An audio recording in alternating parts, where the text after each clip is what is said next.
जय हिंद। देखिए, यूएसएसआर जो टूट कर अब रसिया बना है और यूक्रेन के बीच में क्या विवाद है इसको समझते हैं, और आखिर यूएसएसआर पूरी दुनिया का इतना बड़ा देश कैसे बन गया। यूएसएसआर का फुल फॉर्म होता है union of Soviet socialist Republican. USSR, इसी को शॉर्टकट में हम लोग पहले सोवियत संघ कहते थे। इसकी शुरुआत होती है 1917 में रूस की क्रांति में। रूस के राजा, जार कहा जाता था रूस के राजा को। उस समय 1917 में जो जार थे यानी राजा थे, उनका नाम था निकोलस द्वितीय। इनके समय भयानक क्रांति हो गई रूस की, जिसे हम वाल्सेविक क्रांति भी कहते थे। और इस क्रांति का जो नायक था वो लेनिन था। लेनिन जर्मनी में एग्जाइल पे था, वापस वो आ गया यहाँ पर, इस क्रांति को बहुत आगे बढ़ावा ले गया। और इस क्रांति के फलस्वरूप रूस जो था एक संगठन बनाया जिसका नाम रखा गया सोवियत संघ। और सोवियत संघ की स्थापना यानी यूएसएसआर की स्थापना 1922 में हो गई थी। और यह सबसे बड़ा देश बना और इसमें 15 छोटे छोटे देश मिलकर एक विशाल खंड का निर्माण करते थे, जिसमें यूक्रेन भी 1922 में यूएसएसआर में शामिल हुआ था, जो अलग हुआ 1991 में अलग हुआ था। तो अब हम समझते हैं यूएसएसआर इतना बड़ा था, ये अभी इसमें ये सारे देशों को अगर हम शामिल कर लेते थे तो ये एक्स्ट्रा इतनी जमीन जो थी वो यूएसएसआर के पास थी। टूटने के बाद, ये 15 देश टूटने के बाद भी 70% एरिया बच गया रूस के पास। यूएसएसआर ज्यादा समय तक नहीं चल पाया था और रूस 15 देशों में टूट गया। Kazakhstan, Kyrgyzstan, Tajikistan, Turkmenistan, Uzbekistan, Georgia, Armenia, Azerbaijan, Estonia, Latvia, Lithuania, Ukraine, Moldova, Belarus और रूस। 15 देश टूट गया, 15 हो गया, आप गिनते रहिएगा। यहीं से टूटा यूक्रेन। 15 देशों में एक यूक्रेन भी था जो इसमें से अलग हो गया था। 1991 से 2014 तक यूक्रेन में सब कुछ ठीक चल रहा था। जब 1991 में यूक्रेन अलग हुआ था और वहां से लेके 2014 तक में सब ठीक ठाक चल रहा था। 14 में क्या हुआ, यहाँ के एक जो राष्ट्रपति थे उनका नाम था पेट्रो यानुकोविच। ये जो थे ये रूस के समर्थक थे। रूस कह रहा था कि तुम यूक्रेन को यूरोपीय यूनियन में शामिल मत करो, क्योंकि अमेरिका की एक चाल है, इन यूरोपीय यूनियन में शामिल करता है उसके बाद उनको नाटो का सदस्य बना लेता है। नाटो के जितने देश हैं वो किसी भी देश को मिलकर मारते हैं। अब उसमें सारे खतरनाक खतरनाक देश है, जैसे उसमें इंडिया, चाइना, जापान, पाकिस्तान इस साइड वाले नहीं है, ज्यादातर यूरोप और अमेरिका वाले। उसमें फ्रांस भी आ जाता है, ब्रिटेन भी आ जाता है, अमेरिका, इटली, ये सब आ जाते हैं। तो यूरोपीय यूनियन में रूस ने मना किया यूक्रेन को जाने के लिए। हालांकि पेट्रो जो थे रूस के समर्थक थे, लेकिन जनता चाहती थी वो यूरोपीय यूनियन में जाए। ये लास्ट मोमेंट पर पेट्रो ने अपना डिसीजन बदला, जिस वजह से यूरोपीय यूनियन में शामिल कराने वाली जनता जो थी वो यूक्रेन के राष्ट्रपति का विरोध कर दी, जिस वजह से ये 2014 में भाग के यूक्रेन में चले गए, रूस में चले गए। और यहाँ एक सरकार आई जो इसे यूरोपीय यूनियन में शामिल कराने के लिए हामी भर दी, जिससे रूस नाराज होकर यूक्रेन का निचला भाग क्रीमिया अपने हमला करके ले लिया। इससे फायदा क्या हुआ रूस को कि ये एजोव सागर पर कंप्लीट कब्जा हो गया रूस का, अपनी नौसेना से कब्जा कर लिया क्रीमिया का। क्रीमिया पर कब्जा जब हुआ 2014 में तो पूरी दुनिया देखते रह गई, किसी ने कुछ भी नहीं किया रूस के खिलाफ, और इस क्रीमिया द्वीप पर कब्जा हो गया। और नीचे जो काला सागर है, क्रीमिया के नीचे जो सागर है काला सागर, यहाँ पर इजिली रूस का वर्चस्व स्थापित हो गया। उस समय भी पश्चिमी देश रूस पर प्रतिबंध लगा रहे थे और दुनिया के जो 8 शक्तिशाली अर्थव्यवस्था वाले देश हैं जिन्हें G8 कहा जाता है, नक्शा से देखेंगे तो आराम से याद हो जाएगा। बीच में 4 देश याद रखिएगा, ब्रिटेन, फ्रांस, जर्मनी, इटली, ये याद रहेंगे। Britain, France, Germany, Italy. Europe में यही 4 फेमस देश है, ब्रिटेन, फ्रांस, जर्मनी, इटली। 2 ऐसे हो, 4 ऐसे हो गया, 2 इधर से रूस, जापान, और 2 इधर से कनाडा और अमेरिका। कनाडा, अमेरिका, रूस, जापान, और बीच में जर्मनी, यहाँ पे इटली, ब्रिटेन, फ्रांस। ये 8 देश थे G8। इसमें से 2014 में रूस को बाहर निकाल दिया सब, तो G8 जो था वो बच गया G7। तो G8 अब नहीं रहा, क्रीमिया की वजह से ही, यूक्रेन की वजह से ही ये मामला अभी आपको समझ में आ रहा होगा कि ऐसा विवाद हो रहा है। ये चलते आ रहा है, 2014 से ही चलते आ रहा है। तो वो हो गया G7 हो गया, जिसमें से रूस को बाहर निकाल दिया। उसके बाद 2015 में मिन्स्क एग्रीमेंट साइन किया गया। इस एग्रीमेंट में यूक्रेन ने कहा कि भैया हम लोग अब लड़ाई झगड़ा नहीं करेंगे। यूक्रेन भी ध्यान रखेगा कि यूरोप तथा अमेरिका का प्रभाव यूरोप में बढ़ने न दे। लेकिन सब गड़बड़ कब हो गया, जब यूक्रेन ने 2017 में कहा कि वो नाटो ज्वाइन करना चाहता है। नाटो का फुल फॉर्म होता है नॉर्थ अटलांटिक ट्रीटी ऑर्गेनाइजेशन। इसका स्थापना 1949 में हुआ था। वर्तमान में इसमें 30 देश आ गए हैं और ये 30 शक्तिशाली, कनाडा है, America, Britain, France, Italy, Germany, ये जितने खतरनाक देश हैं सब हैं। और ये मेनली रूस को काउंटर करने के लिए। और इस नाटो का आर्टिकल संख्या 5 कहता है कि नाटो के 30 देश किसी को मारे कोई दिक्कत नहीं है, लेकिन इन 30 में से किसी एक को अगर कोई दूसरा देश मारेगा तो 30 मिल के मारेंगे। अब बताइए, यूक्रेन अगर नाटो का सदस्य बन जाएगा तो नाटो के नियम के अनुसार जो भी नाटो का सदस्य है वहां किसी भी देश की सेना आपस में वहां जा सकती है। तो यूक्रेन जिस दिन नाटो का सदस्य बनेगा, अमेरिका की सेना यूक्रेन में भी आ सकती है। अब बताइए कोई देश कैसे बर्दाश्त कर सकता है कि उसका पड़ोसी देश जो उसी से टूटा हुआ है और उसके सीधाने ले आके दुश्मन को बैठाए, और एक दूगो नहीं पूरा ग्रुप के दुश्मनों को बैठाए। अब अमेरिका यहाँ आएगा, अमेरिका एक को गोली चलाया और रूस भी चलाएगा तो हो गया नाटो के आर्टिकल 5 का उल्लंघन। अब पूरे 30 मिलकर मारेंगे तो अमेरिका यहाँ आके बैठ जाएगा और कमजोर स्थिति का जब फायदा उठा के उस पर हमला कर देगा और पूरा सेना का जमावड़ा लगा देगा। यही है मेन विवाद का जड़। इसमें यूक्रेन कुछ भी नहीं है, सारा विवाद फैलाया है अमेरिका और नाटो ने। बेचारा भुगत रहा है यूक्रेन। यूक्रेन को भी समझना चाहिए कि आप तब तक ही पैर फैलाइए जब तक दूसरे को तकलीफ नहीं हो। कोई भी देश अपनी राष्ट्रीय सुरक्षा को ध्यान में रखता है, ये जरूरी है। अब देखिए नाटो में इतने देश हैं, ये जितने रेड कलर के हैं सब नाटो के देश। अब आप ही बताइए, यहाँ पर रूस है, रूस के सिधाने इतने दुश्मन देश है। रूस अगर इनमें से किसी एक को मारेगा ना तो ये सब मिलके मारेंगे। तो रूस को तो पूरी तरह से बर्बाद करने का प्लान है नाटो वालों का। यूक्रेन को सबक सिखाने के लिए रूस ने क्या किया, एक तो 2014 में क्रीमिया को हड़प लिया। क्रीमिया पे हड़पने के कारण ये एजोव सागर पूरी तरह से रूस के कब्जा में आ गया। इसके बाद यहाँ डोनस तथा लुहांस, ये दो शहरों को, दो जगहों को विद्रोहियों को खड़ा किया और अपने सैनिकों को यहाँ भेज दिया। और वो सैनिक जो थे वो सादी वर्दी में थे और विद्रोह कर दिए और कहें, और रूस ने इसको मान्यता दे दिया कि ये अलग देश है और इन अलग देश है, और यहाँ अपनी पूरी तरह सेना उतार दिया। इसमें पूरी तरह रूस की सेना आ गई। यहाँ रूस की सेना पहले से थी। रूस बहुत ही सावधानी से चल रहा था। ये ऊपर का देश है बेलारूस, यहाँ रूस अपनी पूरी सेना भरे हुए है ताकि इधर से हमला करना होगा तो कर ही देगा। ये रूस है, इधर से हमला आराम से कर देगा। और यहाँ से तो रूस घुस ही चुका है, क्रीमिया में पहले से कब्जा किया था। ये नौसेना लगा के यहाँ से चल जाएगा, चौतरफा हमला कर देगा यूक्रेन के ऊपर रूस। यूक्रेन को ये समझना चाहिए, आने वाले खतरों को भापना चाहिए। दूसरे के दम पर आप किसी ऐसे आदमी से आप खतरा नहीं मोल सकते हैं। अब ये लोग क्या कर सकते हैं, तो ये अमेरिका कह रहा है कि प्रतिबंध लगाएंगे, नाटो का धमकी दे रहा है इसको। भैया नाटो का अगर सदस्य बन जाएगा यूक्रेन तब तो बवाल हो जाएगा वहां पर। यहाँ दो एरिया जो है उस पर रूस ने स्वतंत्र देश घोषित कर दिया, लुहांस और डोनेस्क। इसे डोनबास रीजन भी कहा जाता है। अब इस पे इजिली रूस क्या करेगा, यहां से हमला कर देगा। अब आप कहेंगे यूएनओ ने क्यों कुछ नहीं किया, तो यूएनओ को अमेरिका ने खुद एक ऐसा कठपुतली बनाया है कि अमेरिका यूएनओ का यूज करके किसी भी देश पर हमला कर सकता है। आज उसी का फायदा रूस उठा लिया। कैसे उठाया समझिए ध्यान से। यूएनओ का एक नियम है आर्टिकल नंबर 7। आर्टिकल 7 कहता है कि कोई देश किसी दूसरे देश पर हमला नहीं कर सकता है, लेकिन अगर कोई देश से कोई छोटा सा राज्य टूटकर अलग होना चाहता है तो उसे स्वतंत्रता है, और अगर वह देश उस पर अत्याचार कर रहा है तो पड़ोसी उस पर मदद के लिए जा सकता है। नहीं समझे, अब समझिए कैसे होता है। ये रूस ने इन दो देशों को मान्यता दे दिया कि ये अलग देश है, अलग देश है। और आर्टिकल 7 यूएनओ का कहता है कि किसी भी देश की मदद के लिए दूसरा देश आ सकता है।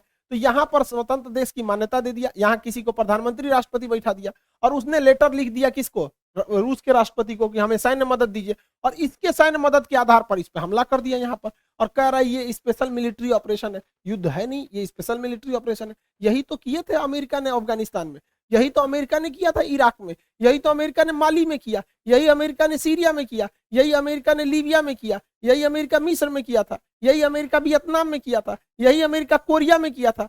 तो जब अमेरिका करेगा तो गलत नहीं है, रूस कर दिया तो गलत है। यहाँ पर आर्टिकल 17 यूएनओ में कोई भी चीज बर्बाद, यूएनओ क्या कर पाएगा। एंटोनियो गुटेरेस फिलिस्तीन पिटाता है, क्या कर लेते हैं, कुछ नहीं। कश्मीर का मुद्दा आज तक अटका हुआ है, क्या कर लिया इन लोगों ने। तालिबानी जब अफगानिस्तान में आतंक मचा रहे थे, क्या कर लिया इन लोगों ने। ये कुछ भी नहीं है, यूएनओ मतलब कुछ नहीं, तमाशा है। अमेरिकी खुफिया एजेंसी सीआईए कह रही थी कि 16 फरवरी को सुबह 5 बजे रूस यूक्रेन पर हमला कर देगा। अरे बैल है ये रूस, जब तो बता के हमला करेगा। उस दिन हमला करना भी रहता तो नहीं करता पहले से पता। तो रूस ने क्या किया, उस दिन पीछे हट गया। पीछे भाई समुद्र की लहरें अगर पीछे हटती हैं तो सुनामी की पहचान होती है। गधों को लगता है कि पीछे जा रहा है वहां पे। देखिए इसमें क्या था कि चीन का रूस से काफी अच्छा संबंध है। रूस चीन के बुलावे पे गया था वहां ओलंपिक के उद्घाटन पे, और जाते ये कह दिया कि ताइवान चीन का भाग है। तो सोच सकते हैं रूस और चाइना में कितना अच्छा संबंध है।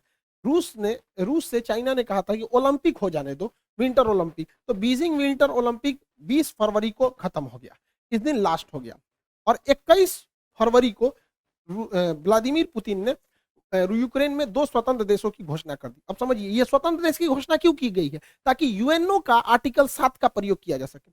और 23 तारीख को उन स्वतंत्र देशों ने लेटर लिख दिया पुतिन को कि हमें सेना की मदद किया जाए। और 23 तारीख को पुतिन ने क्या कर दिया, सेना से हमला कर दिया। ये युद्ध है ही नहीं, स्पेशल मिलिट्री ऑपरेशन है। किसकी वजह से, यूएनओ के आर्टिकल 7 की वजह से। इस हिसाब से हम लोग भी पाकिस्तान में हमला कर सकते हैं। किस तरह से? वहां पर जो बलूचिस्तान है वहां के लोग अगर लिख के दे देते हैं कि हमारी मदद कीजिए, तो हम लोग भी मार सकते हैं। आज यूएनओ क्या कहता है? जिसकी लाठी उसकी भैंस। इसी हिसाब से यूएनओ चल रहा है यहाँ पर। अब इसके बाद हमला यहाँ पर तेज कर दिया गया। रूस ने इसके ऊपर हमला कर दिया यूक्रेन पर। हालांकि जब यूएसएसआर का हिस्सा था तो यूक्रेन का काफी विकास किया था रूस ने। आप देखिए कैसे, ये है आपका यूक्रेन। यूक्रेन का काफी विकास किया था। जितने भी उस समय के जहाज बनते थे मिग 21, आज भी मिग 21 यूक्रेन में ही बनता है। जितने पानी वाली जहाजें रूस के यूएसएसआर के समय बनी सब यूक्रेन में। यूक्रेन के लोग आज इसको बनाना भूल गए हैं। हाल ये हो गया है जब यूक्रेन पर युद्ध के बादल मंडरा रहे थे तो यूक्रेन के इंजीनियर जहाजें बनाना भूल गए थे। तुर्की को बोले कि हमारे लिए जहाज बना दो, तो ये तो यूक्रेन की गलती है। यूक्रेन में काफी विकास किया था। यूक्रेन में ही प्रीपेड शहर बसाया गया था जहां चेर्नोबिल दुर्घटना हो गया था 1986 में, परमाणु दुर्घटना। उसकी राजधानी कीव के पास है। तो यूक्रेन में कोई भी देश इतना ज्यादा लगाव रखेगा और वो देश दूसरे देश को कहेगा कि नाटो सेना यहाँ लगाओ, तो भड़कबे करेगा। यूक्रेन में आज भी 30% लोग रसियन भाषा बोलते हैं। पूर्वी यूक्रेन के लोग तो इजीली मान लेंगे कि वो रसिया के हैं, और रसिया इसको छोड़ेगा भी नहीं यहाँ पर, क्योंकि कोई भी देश अपनी सुरक्षा को सर्वोपरि रखता है। यूक्रेन जो है आज भी जो सेना के हथियार बनते थे, टैंक वगैरह, वो रूस यूक्रेन में बनाता था, क्योंकि वो चाहता था कि 15 देश खुल के रखे। आज भी पाकिस्तान के टैंक जो हैं वो यूक्रेन के ही बने हुए हैं। यूक्रेन जब 1991 में यूक्रेन और 15 देश से टूटे थे यूएसएसआर से, तो यूक्रेन के पास लगभग 200 परमाणु बम थे। 1996 में एनपीटी के समझौते के तहत यूक्रेन ने अपना 200 परमाणु बम वापस दे दिया। किसको? रूस को दे दिया। अगर ये परमाणु बम नहीं दिया रहता ना, तो ये मामला कुछ और रहता। समझ गए? तो ये परमाणु बम कितने शक्तिशाली है। कोई भी परमाणु संपन्न देश पर हमला नहीं करता है। सारा मामला 2014 से गड़बड़ाया था जब नाटो और यूरोपीय यूनियन ने एंट्री किया था। देखिए, रूस की अर्थव्यवस्था का मेन स्रोत जो है वो गैस और पेट्रोलियम है। वो गैस की सप्लाई करता है। अब गैस सप्लाई पाइपलाइन से होती है, छोटे छोटे सिलेंडरों में नहीं होती है, और वो पाइपलाइन यूक्रेन के होते हुए यूरोप में जाती है। इससे अब क्या है कि देखिए, ये यूक्रेन का नक्शा, इसमें इतनी सारे पाइपलाइन जा रही हैं। अब यूक्रेन ने 2014 में नाटो के दबाव में आके कहा कि तुम अगर इधर से पाइपलाइन ले जाओगे तो हमको सालाना $33 बिलियन पैसा दो। तो रूस ने कहा ठीक है दे देंगे। तो ससुरा $33 बिलियन तुम पैसों वो लोगे और नाटो में शामिल भी हो जाओगे, यूरोपीय यूनियन में शामिल भी हो जाओगे, और रूस से संबंधों नहीं रखोगे। तो हमारे यहाँ कहावत कहा जाता है ना, पानी में उतर के मगरमच्छ से बैर कीजिएगा तो मर के आइएगा। इसी बीच मेरा चचवा पहुंच गया रूस में। अब बताइए, बेशर्मी की हद होती है कि रूस युद्ध के मुहाने पे खड़ा है और ये जाके 10,000 करोड़ रुपया कर्जा मांग रहा था कि हमारे यहाँ पाइपलाइन बिछाना है, बिछा दीजिए। रूस भगा दिया इसको। जैसे ये कहा कि हमको 10,000 करोड़ रुपया मदद चाहिए, उसी समय रूस ने यूक्रेन पे हमला कर दिया। अब बताइए, कोई गधा भी मतलब इतना बड़ा ये प्रधानमंत्री होके गलती किया जितना हमारा कोई विद्यार्थी गलती नहीं करेगा। रूस, देखिए, इसका सबसे ज्यादा जो व्यापार होता है पाकिस्तान का, वो यूरोपीय यूनियन से होता है या अमेरिका से होता है, इन देशों से होता है। इसे आर्थिक मदद में आईएमएफ देती है, वर्ल्ड बैंक देती है, जापान देता है, जो सब अमेरिका के फेवर में है। फिर भी ये अमेरिका के खिलाफ केवल जा रहा है मीटिंग करने के लिए। किस लिए? क्योंकि जो बाइडेन ने जब से शपथ लिया इसको फोन नहीं किया है, तो उनको जलाने के लिए गया था। अरे गधा कहीं का, ये सास बहू का झगड़ा हो रहा है क्या कि तुम जलाने के लिए गए थे? 10,000 करोड़ गए थे मांगने, अमेरिका ने इनके ऊपर पेनाल्टी ठोक दिया, 4 अरब डॉलर का पेनाल्टी ठोक दिया इनके ऊपर। बहुत अच्छा हुआ, एक वो हाथ मिलाने गए थे, हो गया, यहाँ पर कांड हो गया। और दूसरा, एफएटीएफ में अब ये ग्रे लिस्ट से चल जाएंगे ब्लैक लिस्ट में। जिस दिन ब्लैक लिस्ट में चल जाएंगे ना, बर्बाद हो जाएंगे, यहाँ पर पूरी तरह से चौपट हो जाएंगे। वहां पे आज भी पाकिस्तान में 12,000 रुपए का गैस सिलेंडर पड़ रहा है। अब 12,000 रुपए में गैस सिलेंडर पड़ रहा है, जिस दिन ये एफएटीएफ के ब्लैक लिस्ट में जाएंगे ना, उस दिन ये 20,000 चल जाएगा। आईएमएफ पे अमेरिका का दबाव है, वर्ल्ड बैंक पे अमेरिका का दबाव है। अमेरिका घुसिया गया है ये मीटिंग देखकर कि चोट्टा तुमको इसी बीच में जाना था। यहाँ पर कौन गधा है रे तुम्हारे यहाँ सुरक्षा सलाहकार? ओकरा कोनो बुद्धि नहीं है क्या? इतना बेवकूफी तो कोई नहीं करेगा। इसने क्या किया है? सांड को लाल कपड़ा दिखाया है। मिला क्या है इसको कि रूस ने, राष्ट्रपति ने कहा था कि जो हमारे पास आएंगे उनको कोरोना का आरटीपीसीआर टेस्ट कराना पड़ेगा। दुनिया का सबसे महंगा टेस्ट इन्हीं का हुआ है।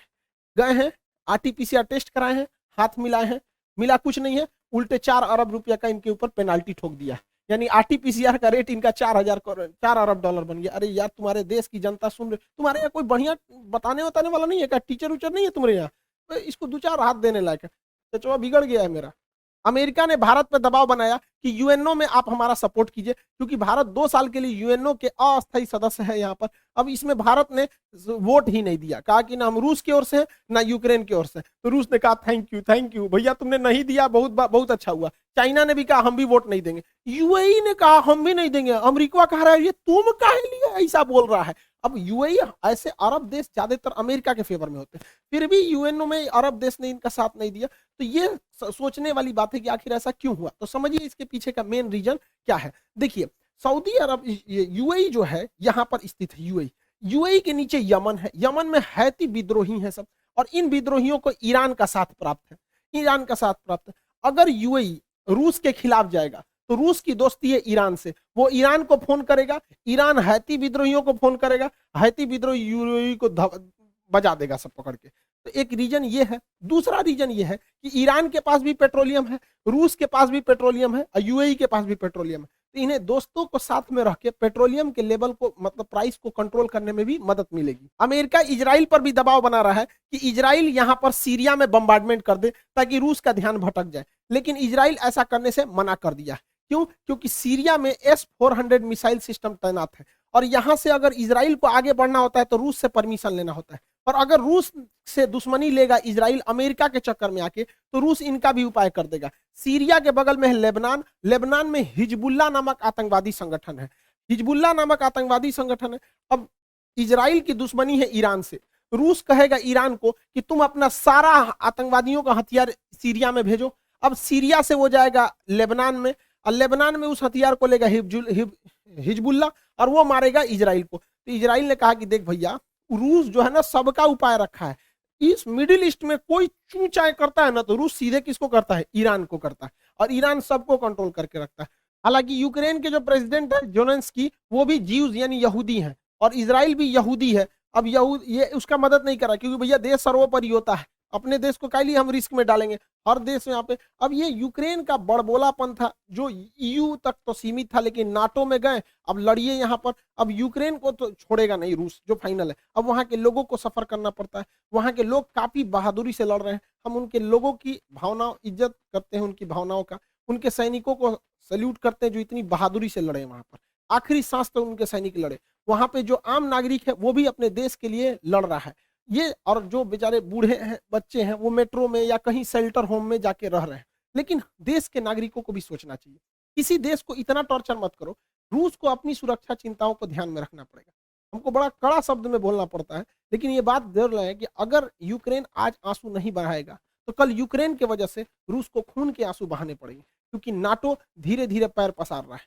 15 देशों को तोड़ दिया नाटो ने, और उसके बाद उन 15 देशों में से सारे देशों को अपने में मिलाते आ रहा है। नाटो की जरूरत क्या है? आप 15-30 देश मिलकर किसी को मारेंगे यहाँ पर। तो यूक्रेन के लोगों को इसका खामियाजा भुगतना पड़ेगा। लेकिन क्या होता है कि देश, हर इंसान को अपना देश प्यारा होता है। देश तो बहुत बड़ी चीज होती है। इंसान जिस कमरे में सोता है, बेड के जिस कोने पे सोता है, इंसान को वही कोना पसंद आता है। आप भी अपने कमरे में बेड पे किसी खास कोना पे सोते होंगे, आपको वही नींद आएगा। हर इंसान की मेंटेलिटी होती है। लेकिन ये सोचना चाहिए कि हमारी देश की नीतियां कहाँ सही जा रही हैं। कई बार हमें कड़वे घोंट पीने पड़ते हैं, तो ये चीजें होती है। कई बार देश को ऐसा लगता है कि नहीं अभी हमला कर देना चाहिए, लेकिन उसको सोच समझ के करना चाहिए। हमारे ऊपर भी हमले हुए थे 26/11 जब ताज होटल पे हमला हुआ था, हम लोग भी चाहते तो पाकिस्तान पे हमला कर देते।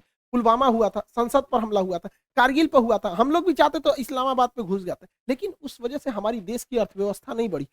अब क्या है, धीरे धीरे हमारी अर्थव्यवस्था बढ़ रही है, धीरे धीरे पाकिस्तान खुद ही बर्बाद हो जाएगा। तो ये यूक्रेन के लोगों को सोचना चाहिए कि ऐसा ऐसा ना करे कि रूस जैसे देश से, इतने बड़े देश से दुश्मनी ले ले। अभी रूस का पूरा फुल प्लान क्या है, वो वायुसेना से भी हमला कर रहा है, थल सेना से भी कर रहा है, नौसेना से भी कर रहा है। वो चारों ओर से घेर चुका है यूक्रेन को, और कोई मदद के लिए नहीं आया। ये दुनिया के लिए भी एक लेसन है कि जब तक अपने पैर पे नहीं खड़े रहेंगे तब तक कोई मदद करने के लिए नहीं आएगा। कोई आएगा कैसे मदद करने के लिए आपके ऊपर? आपकी खुद की परछाई भी ना अंधेरे में आपका साथ छोड़ देती है, तो दूसरे से क्या उम्मीद कर रहे हैं? मुसीबत पड़ने पे हर इंसान साथ छोड़ देती है, जब अंधेरे में परछाई ने छोड़ दिया तो।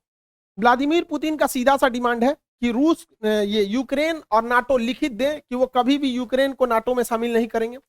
रूस का दूसरा डिमांड है कि जो एस्टोनिया, लातविया, लिथुआनिया, जो एकदम इसकी राजधानी के पास नाटो सेना आके बैठी हुई है, इन्हें वापस विड्रॉल करें। अमेरिका ने यूरोप में जो परमाणु बम रखे हैं इसे वापस ले जाए। ये व्लादिमीर पुतिन का है। हालांकि पुतिन का आंतरिक विरोध भी हो रहा है देश में, लेकिन इसे दबाने के लिए पुतिन काफी बेहतरीन ढंग से वेल ट्रेंड है। पुतिन का पूरा प्लान क्या है, वो यूक्रेन को इस एरिया से काट देंगे। इस एरिया से काट दिए, वो ऑलरेडी काट चुके हैं, इसमें तो कुछ सोचना ही नहीं। क्रीमिया में वही काट चुके हैं। अब ये है एक देश है जिसका नाम है मोल्डोवा। व्लादिमीर पुतिन क्या किए, बहुत पहले से प्लानिंग के तहत मोल्डोवा के इस क्षेत्र को विद्रोहियों द्वारा आजाद करा दिए हैं। इधर विद्रोही क्षेत्र है, ट्रांसनिस्ट्रिया नामक इस देश को बना दिए हैं यहाँ पर। अब उनका फुल प्लान है कि यहां से यहां ये एरिया को काट देंगे यूक्रेन का, जिससे यूक्रेन धीरे धीरे एक लैंड लॉक कंट्री हो जाएगा और ये पूरी तरह से लैंड लॉक हो जाएगा। नीचे से कोई मतलब ही नहीं बनेगा यहाँ पे, ताकि इसकी नौसेना इधर, अक्सर नाटो की नौसेना इधर आ जाती थी। अब इनको खामियाजा भुगतना पड़ेगा। क्यू में उसकी सेना घुस चुकी है, रूस की सेना चारों ओर से घुस चुकी है। अब ये वेट एंड वॉच करेंगे लोग, जल्दी से जल्दी जोनेस्की जो है वहां पे वो सरेंडर कर दे। और रूस की सेना बहुत शक्तिशाली है, कई देश मदद के लिए आए हैं, लेकिन इससे बहुत कुछ नहीं हो पाएगा। लेकिन रूस के लिए भी है, जितने देर होगा युद्ध में उतने रूस के लिए समस्याएं बढ़ेंगी, उसके ऊपर सैंक्शन जो है वो और ज्यादा लगते जाएंगे। भारत पे भी इसका असर पड़ेगा, जो गैस है उसके रेट बढ़ेंगे, पेट्रोलियम फिर 110 105 के पास चला जाएगा, क्योंकि वो ऑलरेडी बढ़ने वाले हैं। जो सनफ्लावर जिससे रिफाइंड तेल वगैरह बनाए जाते थे वो 80% आता था यूक्रेन से, यूक्रेन युद्ध में फंस चुका है, अब वो नहीं आएंगे। फिर से सरसों का तेल 200 से 250 रुपए लीटर के राउंड द फिगर जाने वाला है। दवाइयां यूक्रेन के लोगों को महंगा पड़ेगा, क्योंकि भारत उन लोगों को दवाइयां बेचता था। गेहूं के लिए एक चीज का प्रॉफिट यही है कि यूक्रेन और रूस दोनों गेहूं के बहुत बड़े उत्पादक है। यूक्रेन के पास गेहूं का बहुत बड़ा भंडार था। यूक्रेन में एक घास का मैदान है जिसे कहते हैं स्टेपी, उसे bread basket of the world कहते हैं, कि दुनिया में वो गेहूं वहां बहुत ज्यादा मात्रा में उत्पादित होता है। तो गेहूं का इन लोग के पास प्रोडक्शन गिरेगा, जिस वजह से गेहूं के रेट बढ़ेंगे। तो भारत उन गेहूं को विदेश में बेच सकता है और इस तत्कालिक समय के लिए फायदा कमा सकता है। ये भारत के लिए एक मौका है, वो भी हाथ से मत चला जाए, दिक्कत हो जाएगा। हालांकि रूस इसके लिए पहले से तैयार बैठा है। उसने अपनी अर्थव्यवस्था को बजट में जो पारित किया था उसको स्टेबल रखने की कोशिश किया। वहां पर्याप्त मात्रा में विदेशी भंडार रखे गए हैं। वो सोने का प्रचुर भंडार रख चुका है। अमेरिका ने उसके ऊपर सबसे खतरनाक प्रतिबंध लगाया है, स्विफ्ट बैन लगा दिया। देखिए, दो तरह के बैंकिंग में कोड होते हैं। अगर आप देश के अंदर ही पैसा भेजना चाहते हैं तो आपको आईएफएससी कोड लगते हैं। आप अगर ध्यान देंगे होंगे, बैंक में कभी भी पैसा ट्रांसफर किए होंगे तो आईएफएससी कोड लगा होगा। अगर आपको आईएफएससी कोड नहीं पता है, बैंक से ट्रांसफर पैसा नहीं होगा। लेकिन ये आईएफएससी कोड किसी देश के अंदर ही होता है। हमें बिहार, यूपी, मध्य प्रदेश, तमिलनाडु कहीं भेजना है, लेकिन अगर हमें यहां से पैसा अमेरिका भेजना है तो उस समय आईएफएससी कोड काम नहीं करेगा, उस समय स्विफ्ट कोड काम करेगा। जितने लोग ऑनलाइन ट्रेडिंग करते होंगे, विदेश से सामान बेचते होंगे, आता होगा, उन लोग को पैसे के लिए आईएफएससी कोड नहीं बल्कि स्विफ्ट कोड की जरूरत पड़ती होगी। अमेरिका ने यूरोपीय देशों के दबाव में आकर रूस को क्या किया, स्विफ्ट कोड से हटा दिया। अब रूस का स्विफ्ट कोड ही काम नहीं कर रहा है। रूस में इंटरनल व्यापार तो होगा, लेकिन बाहरी व्यापार पर बैन लग जाएगा। हालांकि रूस चाहे तो रूबल में इसका व्यापार कर सकता है इजीली। रूस की अर्थव्यवस्था पर इसका प्रभाव पड़ेगा, लेकिन इसके लिए भी अमेरिका ही जिम्मेदार है। उसने रूस को इतना ना प्रतिबंधों से झोंक दिया था, इतना झोंक दिया था कि रूस अब एकदम उब गया था। कहा जाता है किसी को इतना न डराओ कि उसके दिल से डर खत्म हो जाए। भारत के लिए समस्या है कि हमें बैलेंस लेके चलना है, ना हमें अमेरिका की ओर झुकना है, ना हमें रूस की ओर झुकना है। हमें दोनों से जरूरत है और दोनों से सावधान रहने की जरूरत है। हालांकि क्वाड ग्रुप में भारत ने अमेरिका का साथ नहीं दिया, एक न्यूट्रल स्टैंड को अपनाया है।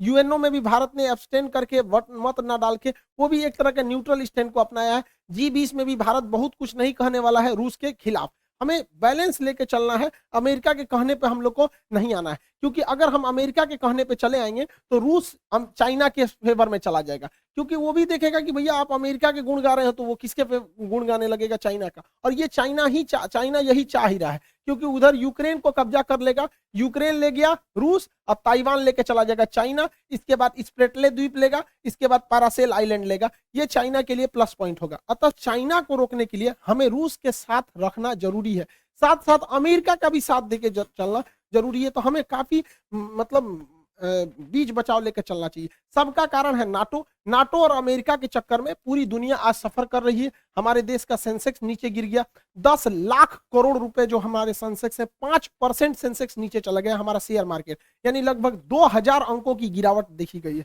जिसे वैल्यू में कहेंगे तो 10 लाख करोड़ का। ये नाटो इन लोग के चक्कर में, ये आपस में, जब तक दुनिया में ये दोनों देश हैं अमेरिका और रूस, हमेशा गोलियां चलती रहेंगी। अरे वही छोटका है ससुरा चाइना, ये पूरी दुनिया में गोलियां चलवाते रहेंगे। हम लोग को न्यूट्रल बैलेंस लेके चलना है, लेकिन हमें ये नहीं भूलना चाहिए कि अमेरिका से दोस्ती, दुश्मनी तो खतरनाक होती है, दोस्ती और खतरनाक होती है, ये किसी के नहीं होते हैं सर। और अमेरिका के पिछले कर्मों को हमें नहीं भूलना चाहिए। याद कीजिए 1971 में जब जंग चल रही थी तो रूस हमें बचाने आया था, 40वां बेड़ा भेजा था, और यही अमेरिका है जो परमाणु बम से मारने की धमकी दिया था, अपना 7वां बेड़ा भेजा था। 1965 में जब हमारे यहाँ अकाल पड़ा था तो अमेरिका हमें सुअरों को खाने वाला गेहूं दिया था। किस मुंह से अमेरिका आज हमसे मदद मांग रहे हैं यहाँ पे भैया?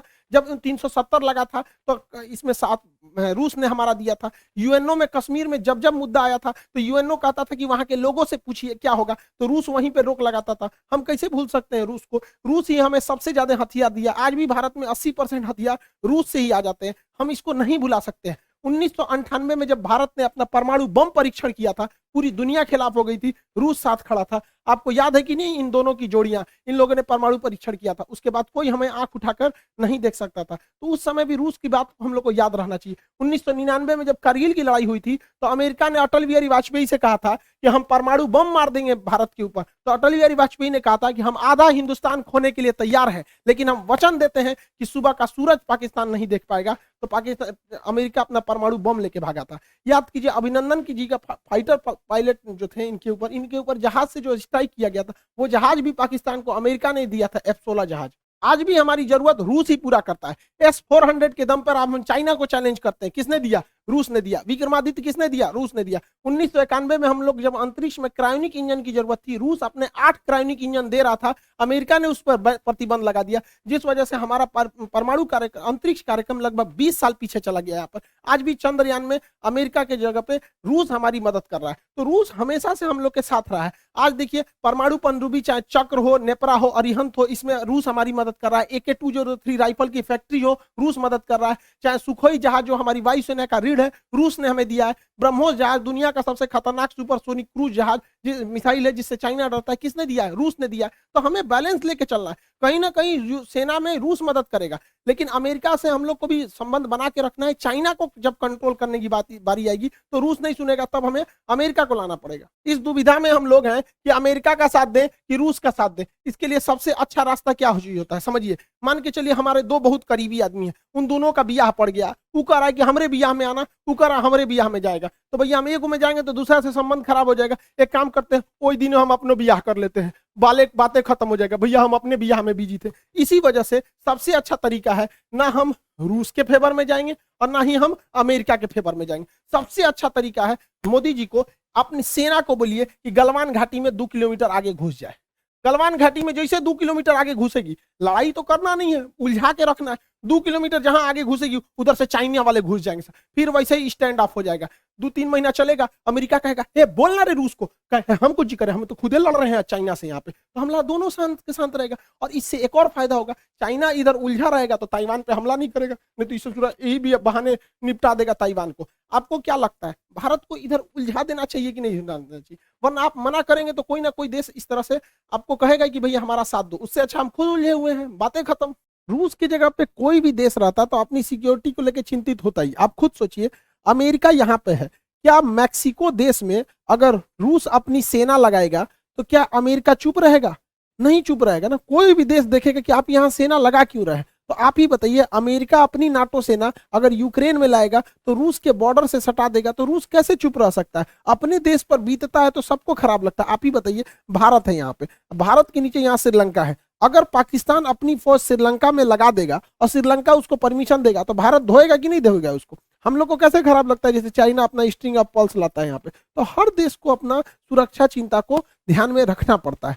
और इसमें सिंपल सा बात है, यूक्रेन को कोई उससे उसका देश नहीं मांग रहा है।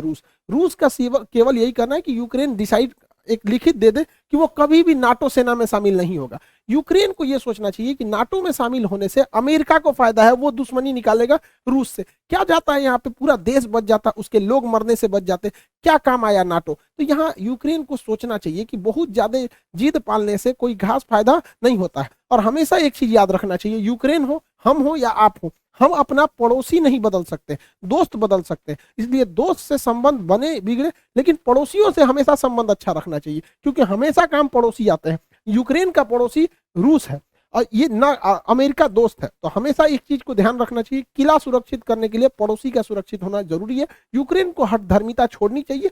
आप यूरोपीय यूनियन में शामिल हो जाए, नाटो जैसे सैन्य संगठन में नहीं शामिल होना चाहिए। क्या ये फिनलैंड बेवकूफ था, स्वीडन बेवकूफ है जो इन लोगों ने नाटो की सदस्यता नहीं लिया? यूक्रेन, रूस ने धमकी दिया फिनलैंड ले लेगा तो तोड़ो छोड़ देंगे, क्या कर लेंगे लोग ये रूस का। दूसरा, बीपीएससी का जो प्रैक्टिस सेट है बाबू वो आ चुका है। बीपीएससी और एनटीपीसी रेलवे जितना चीज है इसका प्रैक्टिस सेट है, इसको प्रैक्टिस करते रहेंगे। आपके एग्जाम में जो मेरिट से छटते हैं लोग, वो लोग इस वजह से नहीं छटेंगे। और इकोनॉमिक्स के बैच बहुत देर से अटके हुए थे, अब वो 3 जनवरी से इकोनॉमिक्स का बैच आ जाएगा। यहाँ 3 जनवरी का है, 3 मार्च को सुबह 9 बजे इकोनॉमिक्स का बैच आ जाएगा। इसमें माइक्रो मैक्रो इकोनॉमी, लोच वगैरह सब चीज बता देंगे आप लोगों को। आई होप आप ये सब चीज समझे होंगे। भारत को किसी का साथ नहीं देना चाहिए। इंटरनेशनल रिलेशन में कभी भी कोई भी चीज बदल सकता है, हमारी जरूरत है तो ही हम लोग काम आ सकते हैं दूसरे के लिए। आई होप आप समझेंगे। मिलेंगे नेक्स्ट क्लास में। जय हिंद।